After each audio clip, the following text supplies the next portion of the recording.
libre.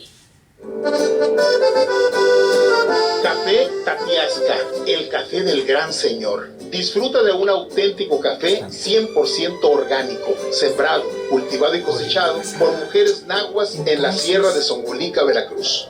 Disfrútalo mientras te ponen bella en Ludic Salón y solicítalo al 6622-336232.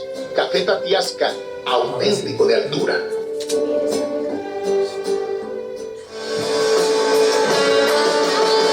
¿Quieres ser la protagonista de tu vida y brillar a cada momento? Ludic Parlor Salón es la solución. Contamos con servicios de manicure, pedicure, mini spa, mani y gel color, pedi spa, cortes, tintes, spa para cabello y mucho más. Visítanos, Boulevard Morelos, número 717, local 4, en Plaza Terza. Haz tu cita al 688-1286. Aprovecha las promociones por aniversario. Ludic Parlor Salón, siempre a la vanguardia.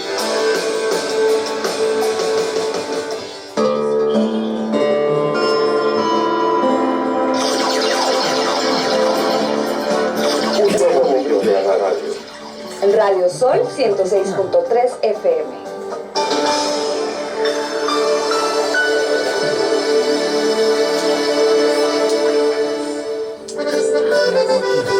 Café Tatiasca, el café del gran señor. Café auténtico de altura. Presenta.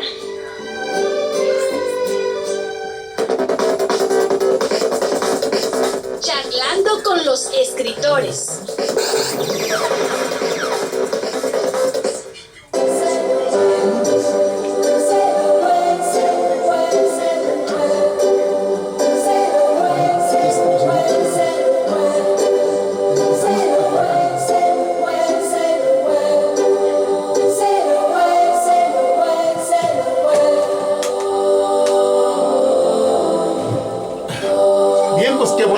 Ustedes con nosotros, bienvenido maestro Alfonso Torúa Cienfuegos, qué bueno que estás con nosotros. El tomo 154 de Confieso que he leído, hoy viernes 6 de marzo. Bienvenido, maestro. Muchas gracias, maestro, pues aquí estamos, ¿no? A ver, ¿qué nos traes ahora? ¿Por qué nos va a sorprender? Ya se está haciendo costumbre, maestro, ¿verdad? Excelente costumbre, buena costumbre. Pues fíjese que ahora vamos a hablar un poquito, maestro, de este pequeño trabajo que hice, que se llama Poetas, Bandidos y Yaquis.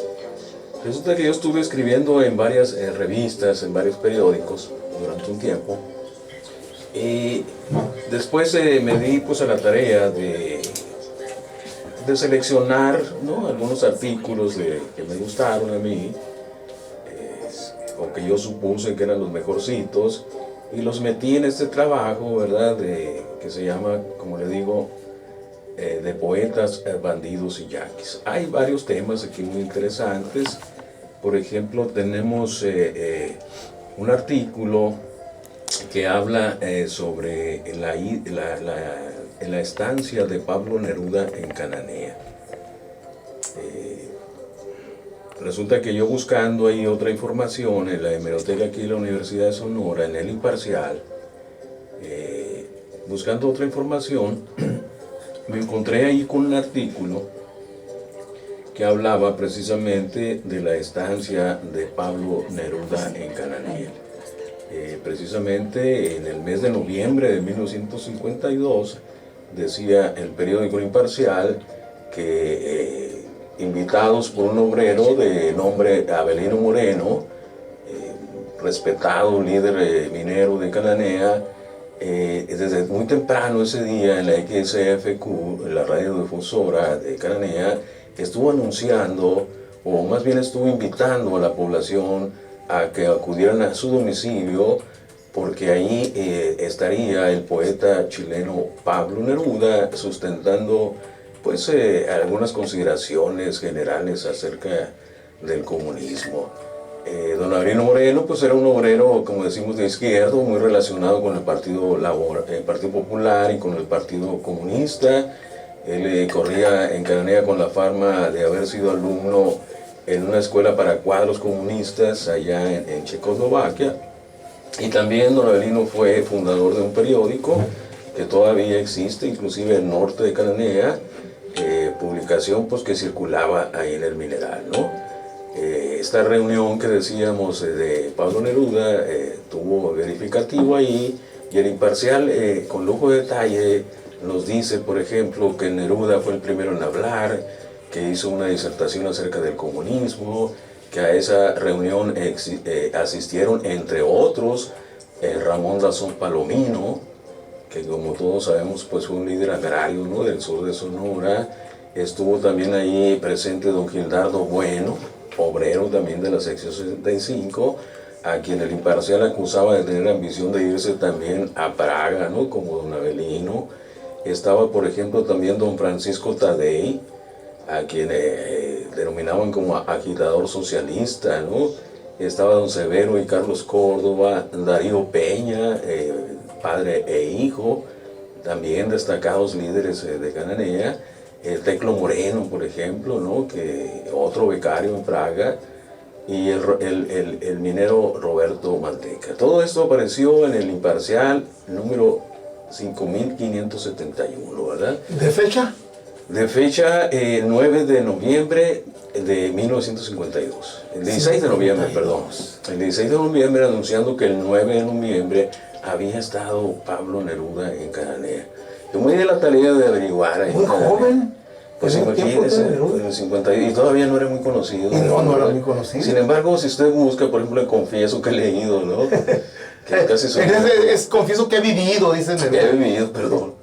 Sí, y no encuentro usted ninguna referencia de la visita a Cananea, ¿no? Y en otros trabajos nunca se menciona esta estadía. Esta estadía. Sin embargo, pues en ese entonces el que hace este artículo era un señor Orozco y Girón, que era el director. Ah, claro. Que era el director del periódico, ¿verdad? Y que hace esta noticia, ¿no? Fíjate, Jorge se llama el señor, Jorge Orozco y Girón. Sí, exactamente. Él hacía, por ejemplo, cuando alguna persona, pues de aquí de la gente acomodada de Hermosillo, de Sonora, fallecía, él hacía el obituario. Okay. Jorge Orozco y Girón era una... Sí, un tiempo fue director y después era columnista, redactor, ¿no?, ahí. Entonces, pues es muy misteriosa esta visita a Cananea. Pablo Neruda, sin embargo, pues se deja constancia ahí en el periódico, ¿no?, El Imparcial. Sí, no creo que lo haya inventado. Además hay una cosa, Alfonso, y esto lo sabes tú muy bien. Chile también tiene una gran tradición minera. Sí, absolutamente. Minera. Entonces, entre los mineros, ¿sí?, de todo el mundo, hay mucha relación. Sí, no, pero aquí hay otra circunstancia. Avelino Moreno fue becario en Checoslovaquia, ¿no? De cuadros comunistas junto con Teclo Moreno, y en esos días en que ellos estaban ahí, en Checoslovaquia, estaba Neruda también. Eso sí, hay constancia que coincidieron en su estancia en Checoslovaquia, y es muy probable que se hayan venido juntos. Que lo hayan invitado. Que lo hayan invitado a Cananea. Y José Luis Martínez, no sé si lo conozca, del diario Milenio, que es el director del suplemento, ¿no?, cultural, hizo un trabajo muy basado en esto que yo escribí. Él hizo otra pues como el literato, ¿no?, historiador, pues le metió ahí muchas cosas, ¿no? A Pablo Neruda tomando vino ahí en el Parque Juárez, etcétera, etcétera, ¿no?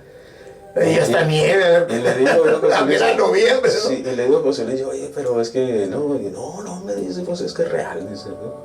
Aunque no haya sido, dice, real. Pues sí. Y bueno, por ejemplo, también...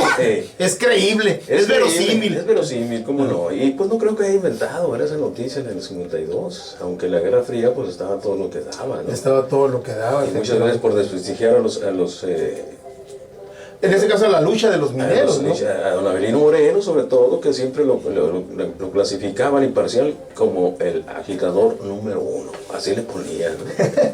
Sí, era un lenguaje ahí muy de la Guerra Fría, tanto del Imparcial como posteriormente del sonorense. El sonorense era terrible con estos movimientos, ¿no? Y luego, por ejemplo, tenemos un artículo también de la huelga de Cananea y la masonería. O sea, de cómo miembros de la logia masona participaron tanto de un lado como de otro lado, ¿verdad? Por ejemplo, Fernando Palomares Esteban Vaca Calderón, Manuel M. Diegues, pertenecían a la logia número 4, ¿verdad? Hicieron trabajos revolucionarios ahí, pero de otro lado estaba, por ejemplo, el venerable maestro, que era don Filiberto Vázquez Barroso, presidente municipal. Estaba también ahí don Pablo Rubio, que era el comisario, ¿no? Represor, etc. Entonces, confluían ahí todas las corrientes, ¿no? De tal manera que cuando se hace este movimiento de la huelga y posteriormente pues el descubrimiento de un complot, ¿no? Pues comienzan a verse ahí, ¿no? La hermandad, sobre todo, que tenían los masones entre ellos mismos, de cómo, no importando pues ¿no? la posición que se tuvieran, se ayudaron. Por ejemplo, Fernando Palomares, él mismo dice que el presidente municipal le dio una lanita para que se le gobierno. Y Manuel M. Diegues, hay una carta ahí en el archivo de la logia, donde está solicitando él la cantidad de 150 pesos a la logia, al venerable tesorero, ¿no? Para llevar a cabo su juicio, ¿no? Entonces es muy interesante ver ahí cómo dentro de la logia, ¿no? Pues se encontraban todas estas gentes. Traemos un artículo también aquí, por ejemplo, de don Alberto Ruiz, que fue el último sobreviviente de la huelga de Cananea. ¿Qué? Sí. ¿Alberto Ruiz? Don Alberto Ruiz. Participó en la huelga él y estaba ahí. Sí, fíjese que él llegó muy jovencito a Cananea, entrando en el siglo XX, cuando apenas comenzaba Cananea. Él llegó ya grandecito, venía de Jalisco, y pues me contó todo. Pues fíjese cómo lo conocí a este señor. Yo fui a Librolandia, ahí en Cananea, a comprar un libro. Y adelante de mí, cuando estaba pagando el libro, estaba él. Era un señor que siempre andaba de riguroso traje. Su corbatita. Con su corbatita, con su sombrero de lana y sus zapatitos bien boleados y con una mano metida en la bolsa del saco. Y me llamó mucho la atención a mí que estuviera comprando un libro de Julio Verne, un señor tan grande, ¿no? Y ya le pregunté a mi amigo, oye, le digo, ¿quién es? Es don Alberto Ruiz, me dijo, el último sobreviviente en la huelga de Cananea. Entonces ya hice una cita con él para visitarlo a su casa, ¿verdad? Y ya fue a platicar con él. Y bueno, pues ya me contó todos los pormenores de la huelga, conoció a Vaca Calderón, me decía que era muy bueno para hablar, ¿no? Que era muy buen orador. Buen orador. Él.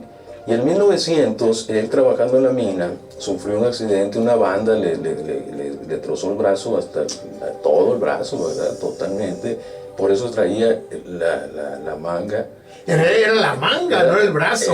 Era la manga, ¿verdad? Pero se veía así como que traía el brazo metido, ¿no? Okay. Y así se paseaba. Entonces, muy interesante entrevistado a este señor que me contó pues, todos los pormenores, cómo se dio todo, ¿no? Una historia oral. Una crónica oral, ¿no? De los acontecimientos ahí. Ese es otro de los artículos que viene. Y en fin, ¿verdad? Viene, por ejemplo, enfermedad y muerte en el socavón. Esto, verá que este trabajo, maestro, le voy a contar la anécdota de este trabajo. Resulta que yo iba a hacer un trabajo sobre migración en Cananea, pero como no hay archivo en Cananea, me fui al hospital de Ronquillo. En el hospital de Ronquillo me di con muchos expedientes de gente que venía de todas partes del mundo, ¿verdad? De enfermos o accidentados, o por algún motivo que caían ahí al hospital, donde se les hacía el expediente y todo el asunto, ¿verdad? Entonces yo comencé a llenar muchas tablas estadísticas, ¿no? Muchas gráficas de pastel y que de barras y que esto y que el otro, diciendo pues tantos enfermos españoles con estas enfermedades, un montón de... Y iba a presentar yo una ponencia en un simposio sobre eso, ¿verdad? Sobre migración, enfermedad y muerte de socavón. Pero a la hora de los fregazos se me hizo muy monótono estar presentando gráficas y estar describiéndolas, ¿no? Entonces, lo que se me ocurrió era inventar un personaje. ¿Verdad? Inventé un personaje, el doctor Travis. ¿Hiciste literatura? Hice literatura al doctor Travis, que nació en Wisconsin, emparentado con Green, que terminando su carrera se le presentaron varias opciones de trabajo, pero le llamó la atención Cananea, ¿no? Por lo que había acontecido en el 6 y porque pues le atraía a él trabajar en un lugar de trabajadores, ¿no? Entonces llega al hospital, se comunica con el jefe y con el director y le asignan su consultorio, su habitación, e inmediatamente comienza a trabajar, y de ahí en adelante comenzamos a trabajar las estadísticas, ¿no? Ok. Me llegó un enfermo francés con esto, otro, y con el expediente pues yo hacía, ¿no?, la cosa ahí. Y así presenté la información, ¿verdad? Pero después me arrepentí porque ahí mismo en el simposio se levantó un señor y me dijo, porque yo junté dos apellidos, Butz y Hagen, y le puse Butz Hagen para inventar el apellido. Y se levanta el señor y me dice, era alemán, quiero decirle, maestro Torúa, que no se pronuncia así. Porque la raíz Butz viene de no sé qué y Hagen, por lo tanto, Hagen, y ahí, ¿no? Y efectivamente ese doctor está inscrito en el catálogo de los mejores doctores de Estados Unidos. ¡Órale! Y yo me quedaba viendo el señor, ¿no? Hijo. Y entonces, pues tuvimos que hacer una nota aclaratoria ahí después, ¿no? De que era un personaje ficticio. Porque no fue la única vez. Una vez fueron los investigadores, estaban en la academia y estaban hablando de la historia del hospital y citando al doctor, ¿no? Como si hubiera existido Como si hubiera realmente. existido realmente. Es que pues, un historiador es muy verosímil, permíteme el libro, por favor. Es muy verosímil y tú le pusiste ahí, pues... Pero bueno, pero era como recibir críticas por eso. Sí. Sí, porque... Eso no lo hace un historiador, Eso no lo tienes hace que un- ceñirte a los cánones, Exacto. de los anales. Sí, ¿no? Entonces, pero bueno, nos salimos con la nuestra. Perfecto. Poetas, bandidos Bandidos y y yaquis, de Alfonso Torúa Cienfuegos. ¿Por qué poetas, bandidos y yaquis? Porque Alfonso? hablamos de poetas, por ejemplo, hablamos de Salvador Díaz Mirón, hablamos de Pablo Neruda, hablamos de los bandidos sociales, algunos de ellos, ¿verdad? Y porque traemos algunos artículos de yaquis también, ¿no? De poetas, de bandidos y yaquis. Lo de Salvador Díaz Mirón también está muy interesante, porque Salvador Díaz Mirón, poeta de innegables virtudes, ¿no? Sí. Pero era un pendenciero, y varias veces lo metieron a la cárcel, ¿no? Por andar agarrando balazos, etcétera. Pues le dieron él se quiso candidatear para la candidatura a Veracruz, pero allí había un bandido Santanón. Santanón Santanón, Rodríguez, ¿verdad? sí, ¿cómo no? Que medía 1.96, en esos lugares era algo extraordinario, por eso le decían Santanón. Y él se ofreció, Salvador Díaz Mirón, para ir a atacarlo. Sí, cierto. Y se metió al Soconusco, lo anduvo buscando, entonces salió enfermo el pobre ahí, ¿verdad? Todo maltrecho, a los 3-4 meses se tuvo que salir derrotado totalmente. Y dicen que allá en la Ciudad de México, cuando andaba caminando en Salvador, le gritaban, Salvador, ahí viene Santanón. Como que el bullying de aquellos años. Exacto. ¿Sabes a quién retó o lo retaron a él? A Naranjo, al poeta. Sí. Al poeta Naranjo. No, y él era manco de un brazo porque le pegaron un tiro, ¿no? Sí, pues era brazo. de armas tomar. Era tremendo, Jeff sí. Durango, el tremendo Jeff Durango, Sí, entonces esa sinopsis, te ¿no? hace aquí en la contraportada, dice, el historiador Alfonso Torúa Cienfuegos retoma sus temas favoritos. Está hablando del 2011, ¿verdad? Cuando hiciste esto. Por ahí, sí. El anarquismo en Sonora y México, y lleva al lector de una manera sencilla y clara por los vericuetos del lado no oficial de la historia. Algo que hemos relevado aquí. Desde los avatares de los más de 7,000 yaquis deportados en Sonora a la península de Yucatán durante el Porfiriato, pasando por el indio mayo Fernando Palomares, educado bajo las ideas del socialismo utópico de Charles Fourier, hasta la enigmática visita del poeta chileno Pablo Neruda a Cananea, emblemática ciudad, cuna de la Revolución Mexicana, bajo las influencias del anarquismo magonista. Los yaquis, ejemplo de lucha y resistencia. Los bandidos sociales, esperanza de justicia de los oprimidos. Los magonistas, proscritos de la ley por querer cambiar las oprobiosas condiciones de obreros y campesinos de México. Si usted quiere tener otra visión de la historia, no dude en traspasar los límites de las páginas de Poetas, Bandidos y Yaquis y adentrarse en la vida, las penas y pensamientos de personajes como John Kenneth Turner, Lázaro Gutiérrez de Lara, Luis E. Torres, Plácido Ríos, Salvador Díaz Mirón, Santanón Rodríguez, Ricardo Flores Magón, Salvador Alvarado, Lauro Aguirre y la Santa de Cabora, entre otros, rescatados aquí para conocimiento de las nuevas generaciones. Eso es este pequeño libro en volumen, ¿no? Si fuera novela, dirían los franceses, una noveleta, ¿no? Pequeño ahí. Oye, un paréntesis, porque me acordé ahorita, una escucha nos puso en una ocasión una pregunta, le dijimos, vamos a investigarlo, que si dónde se podía encontrar una literatura sobre la Santa de Cabora. Ahí en la Sociedad Sonorense. ¿Qué hay ahí, maestra? ¿Hay una novela, historiografía? Pues hay algunos trabajitos ahí. Hay algunos trabajos, ¿verdad? Inclusive mi libro, el que se llama Frontera en Llamas, trae un capítulo de la Santa de Cabora. Y es recomendable, por ejemplo, el trabajo de Tomochic, ¿no? de Heriberto Frías. De Heriberto Frías, sí, Tomochic. Que a él le tocó estar ahí en Tomochic, inclusive, ¿verdad? Sí. Entonces, bueno, sí. Y por los trabajos de Raquel Padilla también. Si nuestra escucha nos está ahí atendiendo, en la Sociedad Sonorense de Historias, ahí puede encontrar hay algo, varios materiales. Maestro, ¿con qué concluyes este libro? ¿Con qué concluyo? Concluiría yo rápidamente, para que no se me pase, el papel de los yaquis en las elecciones de 1910 en Yucatán. Fíjese que en ese entonces ya Delio Cantón era un candidato muy popular en Yucatán, todo el mundo lo quería y todo, pero Madero se encaprichó en que Pino Suárez fuera el gobernador de Yucatán. Y utilizaron los yaquis que habían sido liberados, ¿verdad?, para como agentes de choque y obligar a la gente a votar por Pino Suárez. ¡Órale! La ola verde de aquel tiempo, allá en Yucatán. Los diarios, ¿no?, de yucatecos de ese entonces, pues consignan todo eso, ¿no? Muy bien.